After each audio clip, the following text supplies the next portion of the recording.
हरियाणा से। श्री हरिवंश गुरुदेव, आपके चरणों में दंडवत प्रणाम।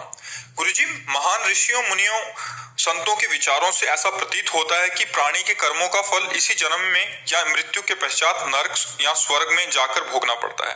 महाराज जी, वो कौन सा कर्म है जिससे एक नवजात शिशु को माँ यानी जननी के पेट से ही बीमारियों का सामना करना पड़ता है? जैसे पूर्व में हमारे ऐसे बहुत से पाप हुए हैं और हमको उनका दंड मिलना है उसी अवस्था में। जैसे इसी जन्म में आपने स्वस्थ गर्भ की हत्या करा दी।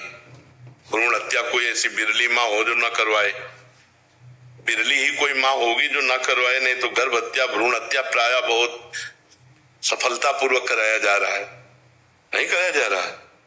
तो अब जब तुम हत्या जिस जीव की करवा रहे हो तो तुम भी गर्भ में सड़ने वाले रोगों से युक्त होगे और तुम्हारा भी नाश होगा। जैसे कर्म करोगे वैसा भोग मिलेगा ना। तो माता पिता जो ये गर्भ हत्या करा रहे हैं, भ्रूण हत्या करा रहे हैं, निर्दोष बालक की हत्या हो रही है, वो बालक जन्मता तो अपने कार्य को प्राप्त होता ना, समाज के कार्य को प्राप्त होता ना। उसमें तुम दोनों का संकल्प मिला और उससे तो फिर तुमको भी उसी गर्भ में जाना पड़ेगा।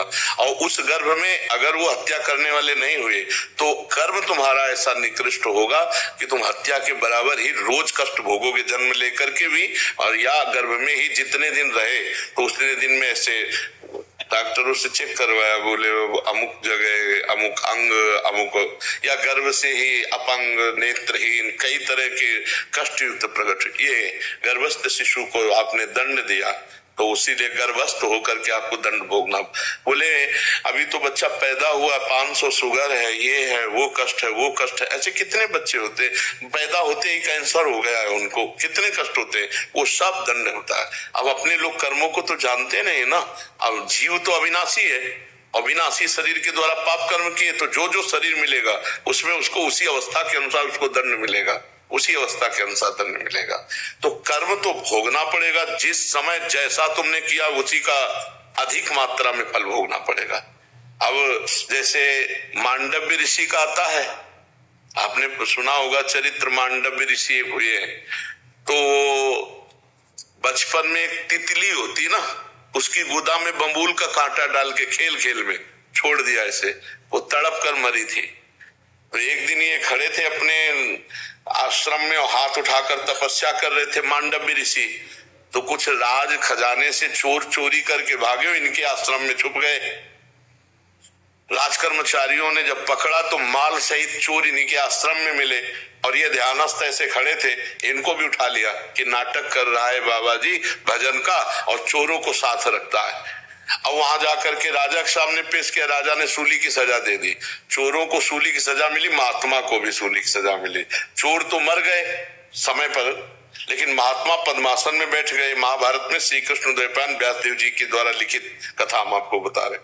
तो जब दूसरे अपराधियों को सूली की सजा देने के लिए ले गए तो वहां देखा कि महात्मा पद्मासन में। तो राजा से प्रार्थना की कि कोई महात्मा आ गया, तो गौ ब्राह्मण आदि को आगे करके गए, विनय किया। तो मांडव्य जी ने कहा मुझे आपसे कोई मतलब नहीं, मुझे केवल सूली से निकालो, मैं सीधे धर्मराज से बात करता हूं। तो सूली निकली नहीं, लाख प्रयास किया गया, सूली काट दी गई। मांडव्य ऋषि इसीलिए उनका नाम हुआ। तो सूली क्यों नहीं निकली? क्योंकि बम्बूल का कांटा निकाला नहीं था, वैसे छोड़ दिया था। अब ये सीधे धर्मराज जी के पास गए, अंतर ध्यान होकर धर्मराज जी से कहा कि मैंने जीवन में कोई पाप नहीं किया, मैं तपस्वी हूं, मेरे को ऐसा दंड क्यों मिला? तो उनका महाराज आप नाराज मत हुए, 8 वर्ष की इसी जन्म का ये अपराध देखिए, 8 वर्ष की अवस्था में आपने तितली की गोदा में बम्बूल का कांटा डाल के छोड़ दिया था धर्मराज जी ने उनको। तो उनका पहली बात तो 8 वर्ष के बालक को बोध नहीं होता। मैं आज से नियम नहीं स्थापित करता हूं कि 14 वर्ष की अवस्था तक के बालक का कोई भी भागवतिक अपराध नहीं माना जाएगा। अगर 14 वर्ष की अवस्था के पहले कोई पाप किए हैं तो उसको अदंडनीय माना जाएगा, दंडनीय अपराध नहीं माना जाएगा। आज भी वो शास्त्रीय पद्धति लागू है और तुमने सही निर्णय नहीं किया, इसलिए मैं तुम्हें साफ देता हूं कि 100 वर्ष तक मृत्यु लोक में जाओ। तो वही विदुर जी के रूप में धर्मराज जी आए। तो आज भी मांडव्य ऋषि की गोदा में घुसी हुई है, सूली आणि मांडव्य ऋषि उन्हें कहते हैं। तो भाई भीष्म पितामह जी 6 महीना बाणों की सैया पेरे, बाल ब्रह्मचारी, मान तपस्वी, भजला लल्दी। तो बड़े बड़ों को अपने कर्म का फल भोगना पड़ता है, और जिस अवस्था में जो कर्म किए जाते हैं उन अवस्था का फिर दंड हमें मिलता है। और भगवान बड़े कृपालु है, ये जन्म दंड भोगने के लिए केवल नहीं है। हाँ, भगवान का नाम जप करके हम संसार से मुक्त हो जाएं, हम भगवान के चरणों के प्रेमी भक्त बन जाएं, इसलिए है। तो हम कर्म परंपरा को नष्ट करने के लिए आए, भोगने के लिए केवल नहीं आए। इसलिए खूब नाम जप करो, राम कृष्ण हरि जो प्रिय लगे भगवान का नाम, और हम भगवान को प्राप्त हो जाएं। भगवान के नाम में इतनी सामर्थ्य है जो हमारे सारे कर्मों को भस्म कर दे। नाम संकीर्तनम यस्य सर्व पाप प्रणाशनम, भगवान का नाम कीर्तन ही समस्त पापों का नाश कर देगा। तो इसलिए खूब नाम जप करो, और ये कर्म परंपरा का ही नाश करके हम भगवान से मिले। बहुत जन्म हो गए भगवान से बिछड़े हुए, अब ये जन्म हम अपने प्रभु से मिले। क्यों? नारायण।